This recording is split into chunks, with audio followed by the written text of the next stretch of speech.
Warning, I might just be getting up on a soapbox in this video.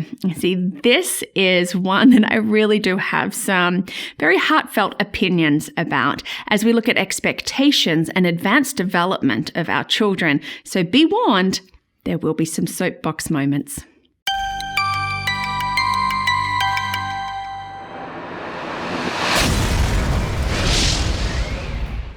Hi, and welcome to Learning Life. Thank you so much for joining us today. Hey, if you like these videos, give us a thumbs up, like, share, comment, and that will just really help this channel. Well, I want to do the third in a series on expectations and the expectations that we put on our children. I've done on sharing and on sitting still, and today I want to look at advanced development, and the pressure that we're putting on our children. In other words, pushing our children earlier than perhaps they're ready for. And yes, I'm going to give my opinions on this. I'm not coming at this from just some random stranger who has read something about it, but I have worked with children for over 30 years. Yes, as a teacher, now as a mother, as a children's minister in many different countries, so international settings as well. And so I'm looking at this drawing from a vast experience.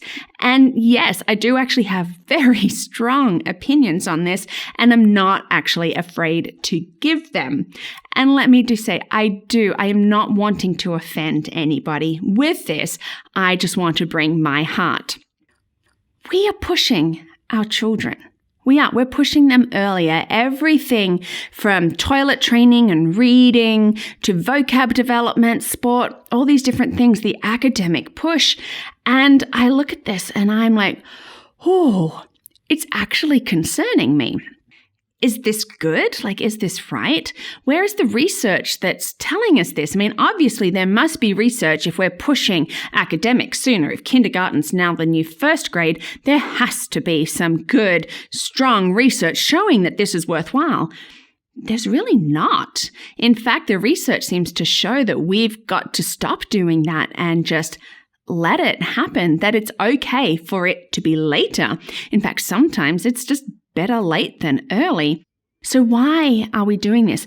Why are we pushing them sooner? Why do we want our children to be grasping all of these things and doing all of these things really, really early and sooner? And you know what? I get that comparison. Can I just tell us, let's not compare. And I'm speaking to myself here. It is actually really hard to do. It is hard not to compare. Do not compare your children to other children, to siblings. This can be really hard because we actually can set up this false thing in our mind of, well, my child should be doing this, all these shoulds. Gosh, my child is 5 and they're not playing Beethoven's Moonlight Sonata on the piano. What is wrong with them?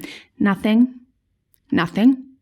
You know what? Children develop in their own way. And yes, we have prodigies. Yes, we have these children that do amazing things at young ages. But for most of them, they're developing at their own pace and in the right way. It is hard to do.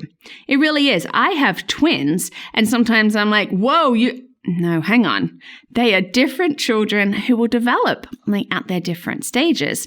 Let's look at some of the average ages of some different developmental milestones, because this can actually surprise us. Toilet training, the average age is 18 months to 3 years, and they say the average age is about 27 months. So if your 2-year-old's not getting it, totally okay. And if they are getting it, great. You know what? It's not a problem. Our children will let us know when they're ready. Walking, anywhere between 9 and 16 months. And it could be earlier, it could be later. Guess what? It's okay. Speaking simple sentences, 18 months to 2 years. I've caught myself in that trap. Oh, that child. Oh, listen to the way that they talk. Their sentences are 6 to 7 words, and my girls aren't really saying mum much at all. You know what? We've got to stop it. It's not actually going to help us. There's so many pressures on us as parents as it is.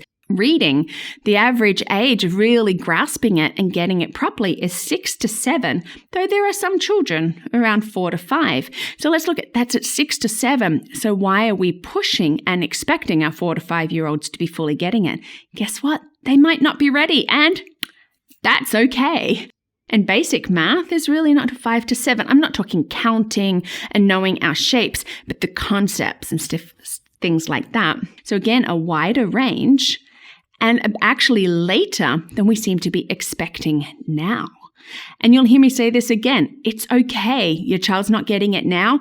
It's okay. There is a wide range, and we have to look at that there is a range. It's not like at 6 months they do this, at 7 months they do this, at age 4 they do this. No, because every child is different. There is cultural things, there's family things, there's developmental things. There are so many different things in it. So there is a wide range, and we need to remember that. Just because that child got it doesn't mean that yours, and it could be the other way. Well, there are other things like chores, social interaction, gross and fine motor, like so many things that we can compare, that we can worry about. Let's put the brakes on that and go, it's going to be fine. Our children are fine. They are doing great. I did do a vlog on chores, and you could check that out as I put up some of the different things that we can expect, using that word there, children of their age to be doing. And of course, some advanced, some less. And if your 2-year-old is not completely cleaning their bedroom or by themselves when you ask them to, they shouldn't be. It's okay. This is where I'm getting on my soapbox. Here I am. Let's stop pushing. Please, that's just how I feel like. Let's stop pushing our children. We can do more harm if we push them too soon. If we are pushing them in academics and you've got to get this, they might pull on the brakes and they might just be holding back. Let's not expect them to be doing things before they're ready. Let's not harm them with that. So this is where I really want to say, hey, as parents, can we step back, take a deep breath, and stop pushing our children? Stop expecting advanced early development. Stop trying to fill all their days with these little, we've got to make sure that they're reading. Are they getting this? My child can read, my child can do this, my child can do that. It's draining on us as a parent. So imagine for them. Let's stop pushing.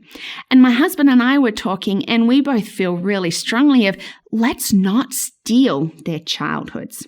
We have this one amazing opportunity to give our children their childhood.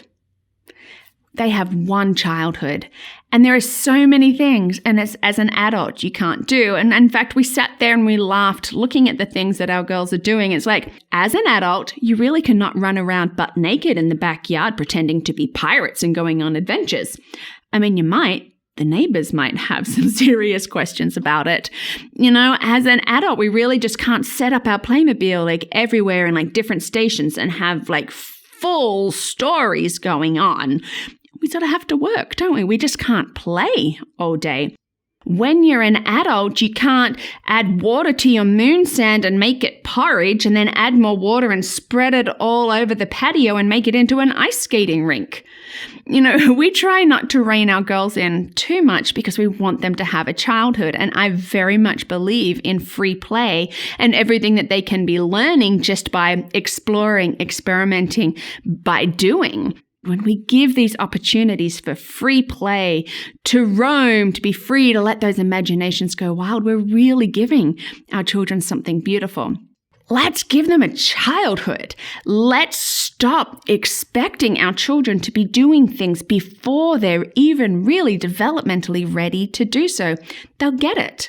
They really will. They will learn how to clean up their room. They will learn how to read. They will learn how to do all of these things. But the one thing they will never, ever get again is a childhood. So let them have that. And now, look, I understand that there are families where both parents have to work and children are in daycares or after-school programs and get that. I am not having a go at that. I understand each family has to do what is right for them. But do these centers, do these daycares and childcare centers have to be pushing academics? No. They don't, but they could be giving your children just rich free play opportunities. But again, that's up to them and that's up to you. Just hear my heart. I'm like, one childhood. Let's give them some opportunities to really be children. Let our 5-year-olds have a meltdown as a 5-year-old would. I mean, we're going through that with our girls. I mean, there are times my girls are going off and I'm like, Oh, why aren't you getting this? Oh yeah, you're 5. And I can't expect you to fully reason why all of this is going on.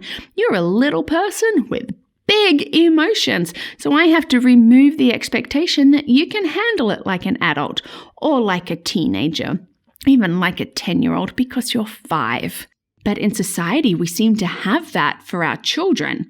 Well, they've got to do this. They've got to do that. You know what? 5 is not the new 15. Let our 5-year-olds be 5-year-olds. Let them learn and process. Yeah, let our teenagers be teenagers without having to be adults yet. They don't need to be. Can we stop that expectation of our children having to do things too soon? Let's look at our children. Look at the good research that is out there that shows, hey, these are the average ages of developmental milestones. And look, if you are concerned about delays, and yes, there really can be, then talk to your pediatrician about it or talk to me. I'd be happy to talk to you because I get that there are legitimate concerns for delays. I'm getting off my soapbox. I promise you. I am. Please don't hate me. I am not doing this to offend anyone. I just wanted to share my heart, my husband's heart with this. And what I just see is this one fantastic opportunity we have to reduce expectations. And I think in that will also reduce some stress. Thank you for watching. And hey, I would love to know your opinions, and you can full well tell me that I am wrong. I am totally okay with that. Again, because we all have our different ideas where we're coming from this. But I do thank you for watching. And if you do enjoy these videos and would love to see more, why not join us as a champion through Patreon? But thank you for watching, and I hope that you can hear my heart.